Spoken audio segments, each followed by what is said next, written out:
How does SignNow work? The honest tutorial most users never watch.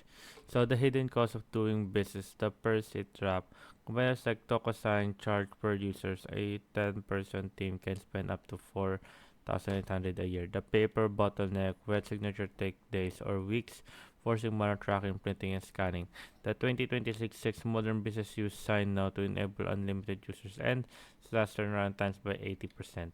The foundation upload and prepare. Upload any files. Prepare the canvas, no tech debt. Sign automatically covers files into fileable legally binding format. No complex configuration required.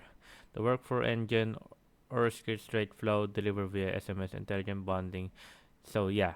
So the result and the proof real time transparency track every document status viewed, signed, or completed from your dashboard in real time. The legal should every transaction generate a tamper then certificate of completion with full audit trails, IP address, and uh, cryptographic hashes.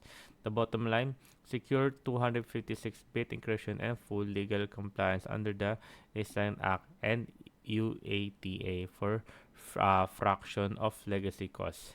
So yeah, there you guys. Hope you guys enjoyed. If you have no question, concerns, have a question below, guys. And guys, you can check our affiliate link down below. We'll have the channel out. I hope you guys check it. We'll only take a few seconds when signing up. There you guys. Anyways, thank you guys, and thank you guys.